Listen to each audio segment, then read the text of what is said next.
தெரியுமா? அதை செஞ்சு காமிச்சது எம்ஜிஆர் தான். MG Ramachandran. Top hero to top politician.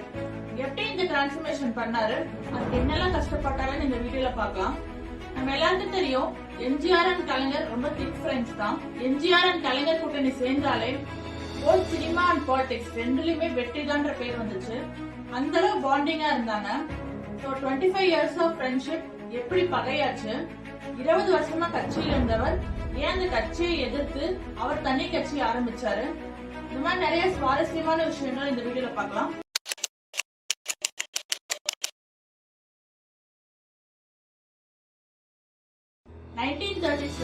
First எம்ஜிஆருக்கு காங்கிரஸ் மேலதான் ஒரு ஈடுபாடு இருந்துச்சு.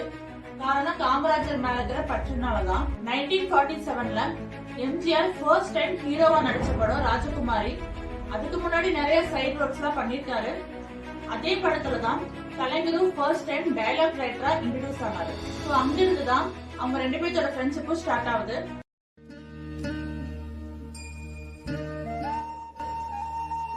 நெக்ஸ்ட் 1953ல எம்ஜிஆர் தன்னோட அரசியல் வாழ்க்கையில அடியெடுத்து வைக்கிறாரு. அப்ப திராவிட கட்சியோட தலைமையில் இருந்தவர் அறிஞர் அண்ணாதுரை. அண்ணா மேல உள்ள ஈர்ப்பாலும் கலைஞர் மூலமாவும் டிஎம்கே கட்சியில ஒரு மெம்பர் ஆனாரு.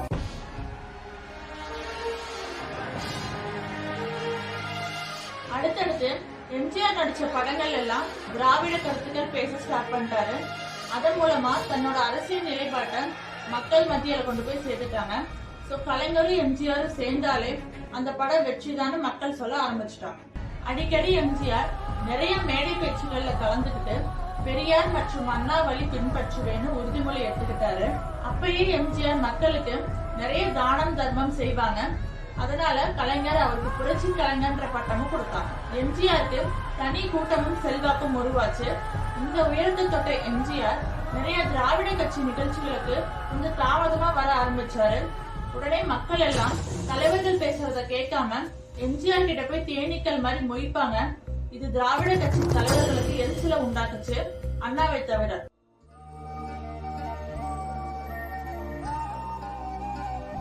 அடுத்து 1962 ஸ்டேட் எலெக்ஷன்ல டிஎம்கேக்காக எம்ஜிஆர் நிறைய இடத்துல போய் பிரச்சாரம் பண்ணாங்க.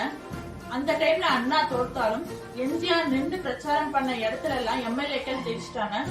சோ டோட்டல் 50 சீட்ஸ் ஜெயிச்சு ஸ்ட்ராங் அப்போசிஷன் பார்ட்டியா வந்து நின்னாங்க.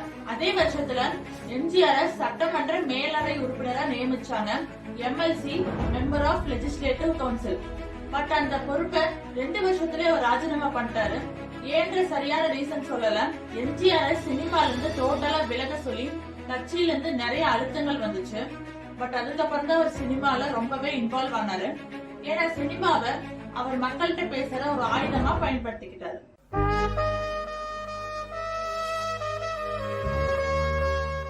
அடுத்து 1967ல தமிழ்நாடு ஸ்டேட் எலெக்ஷன் பீரியட். அப்ப எம்ஆர் ராதா எம்ஜிஆர் தொண்டையிலே சுட்டுட்டாரு. அப்ப ஹாஸ்பிட்டல்ல இருக்க மாதிரி எம்ஜிஆர் கழுத்துல கட்டோட ஒரு போட்டோ போட்டு கீழே உதயசூரியனுக்கே வாக்களியுங்கள் அந்த போஸ்டர் வச்சுதான் ஓட்டு சேகரிச்சாங்க. சோ அதுதான் முதல் முறை டிஎம்கே ஸ்டேட் எலெக்ஷன் வின் பண்ணி அறிஞர் அண்ணா சிஎம் ஆனாரு. எம்ஜிஆர் பரங்கிமலை தொகுதியில முதல் முறையா எம்எல்ஏவா வின் பண்ணாரு.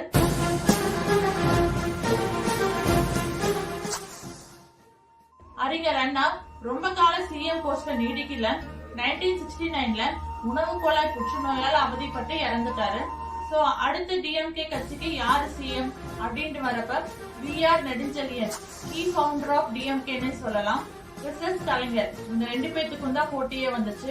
அதுல கலைஞருக்கு தான் நிறைய எம்எல்ஏக்கள் ஆதரவு கொடுத்தாங்க. சோ கலைஞர் தான் அடுத்த சிஎம். எம்ஜிஆரும் கலைஞர் பக்கம் நின்னுட்டாரு. இதுக்கு நடுவுல நம் நாடுங்கிற எம்ஜிஆர் படம் ஒன்று ரிலீஸ் ஆச்சு. அதுலதான் வாங்கையா வாத்தியாரையா சாங் வரும். சோ அதுக்கப்புறமா தான் அவருக்கு வாத்தியார்ன்ற பேரே வந்துச்சு. அந்த பாட்டு வரப்ப தியேட்டர்லயே இவர் தான் அடுத்த சிஎம் மக்கள் எல்லாம் கொண்டாடினாங்க. அது டிஎம்கேக்கு ரொம்பவே இரிட்டேட்டிங்கா இருந்துச்சு. நெக்ஸ்ட் 1971ல நடந்த ஸ்டேட் எலெக்ஷன்ல டிஎம்கே வின் பண்ணி கலைஞர் சிஎம் ஆனாரு. எம்ஜிஆருக்கு பொருளாளர் பதவி கொடுத்தாங்க.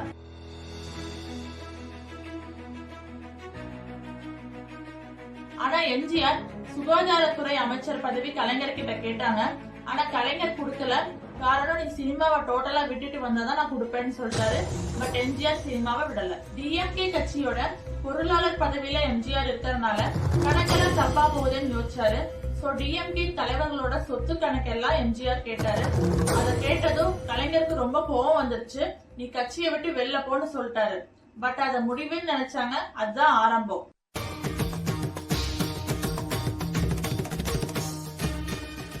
அதுக்கப்புறம் தான் எம்ஜிஆர் தனி கட்சி ஏடிஎம்கே நம்ம உருவாக்குனாரு in 1972. அதுக்கு பிஆர் நெடுஞ்செழியனும் கூட ஜாயின் பண்ணிட்டாங்க. சோ அவர் வந்ததே ஒரு யானை பலம் மாதிரி இருந்துச்சு. எம்ஜிஆர் ஏடிஎம்கே கட்சி ஆரம்பிச்சதுக்கு அப்புறம் நிறைய விமர்சனங்கள் வந்துச்சு. அவர் கட்சி ஒரு கூத்தாடி கட்சி, அவர் பிறப்பால ஒரு மலையாளி, தமிழ்நாட்டிலையும் பிறக்கல, தமிழனும் அல்ல, ஸ்ரீலங்கால தான் பிறந்தாரு. சோ அவர் எப்படி நம்ம தமிழ்நாட்டை ஆளலாம், இந்த மாதிரி நிறைய விமர்சனங்களும் வந்துச்சு. கட்சி ஆரம்பிச்ச அதே வருஷத்துல எம்ஜிஆர் ஸ்கிரீன் பிரசன்ஸ்ல இருந்து ரீப்ளேஸ் பண்ணணும்னு கலைஞர் தன்னோட மூத்த பையன் எம்.கே. முத்துவ சினிமால நடிக்க வச்சாரு. அதே மாதிரி ஹேர் ஸ்டைல், மேனரிசம், மீசர், காஸ்டியூம் இந்த மாதிரி எல்லாமே எம்ஜிஆர் காப்பி பண்ணாங்க. சோ எத்தனை டூப்ளிகேட் எம்ஜிஆர் வந்தாலும் ஒரிஜினல் எம்ஜிஆர் தான் மக்கள் ஏத்துக்கிட்டாங்க. அதுக்கப்புறம் தான் எம்ஜிஆர் புரட்சி கலைஞர்ல இருந்து புரட்சி தலைவரா மக்கள் கொண்டாடினாங்க. அடுத்து எம்ஜிஆர் கட்சி ஆரம்பிக்கிறாருன்னு தெரிஞ்ச உடனேயும் அண்ணா மேல இருக்க பற்றுனால அண்ணா திராவிட முன்னேற்ற கழகம் தான் வைப்பாங்கன்னு தெரியும். அந்த அண்ணான்ற பேர் கிடைக்க விடாம நிறைய எதிர்கட்சிகள் வேலை செஞ்சாங்க. பட் அதெல்லாம் முறியடிச்சு அண்ணா திராவிட முன்னேற்ற கழகம்னு பேர் வாங்கிட்டார். அடுத்து எதிர்கட்சிகள் நிறைய பத்திரிகை ஊடகங்களை தன்னோட கைக்குள்ள வச்சுக்கிட்டு எம்ஜிஆர் பத்தி நெகட்டிவ் நியூஸ பரப்புனாங்க. நல்ல நியூஸ் எல்லாம் முடக்கி வச்சாங்க. சோ அதுக்கு எம்ஜிஆர் அண்ணான்ற மேகசினை புதுசா தொடங்கி எல்லாரோட வீட்டுக்குமே போக வச்சாரு. எம்ஜிஆர் தனியா கட்சி ஆரம்பிச்சதுக்கு அப்புறம் அவருக்கு ரிலீஸ் ஆன ஃபர்ஸ்ட் படம் உலகம் சுற்றும் வாலிபன். அந்த படம் ரிலீஸ் ஆகிறதுக்கு முன்னாடி அந்த படத்துக்கு எந்த போஸ்டரும் ஒட்டக்கூடாது, விளம்பரம் பண்ணக்கூடாதுன்னு எதிர்கட்சிகள் நிறைய பிரஷர் கொடுத்தாங்க. பட் அதையும் மீறி மக்கள் சின்ன சின்ன கரித்துண்டெல்லாம் எடுத்துட்டு செவத்துல உலகம் சுற்றும் வாலிபன் வராரு, வாத்தியார் வராருன்னு அந்த படத்துக்கு மக்களே ப்ரமோஷன் பண்ணாங்க.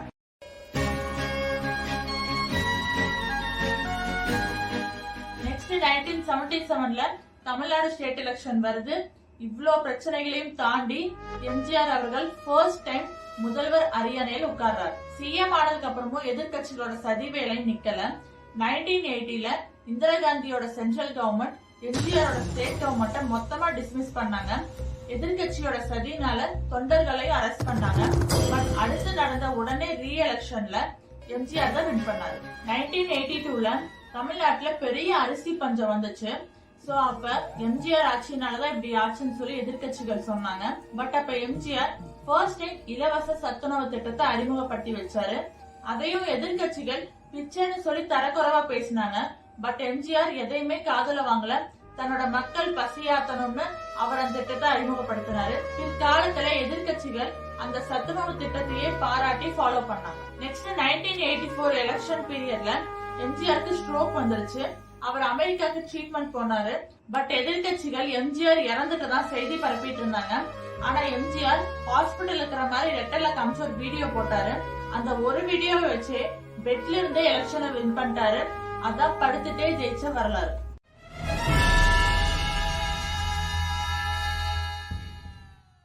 அடுத்த 3 வருஷத்துக்கு அப்புறம் 1987ல கிட்னி ஃபெயிலியர் ஆகி இறந்துட்டாரு.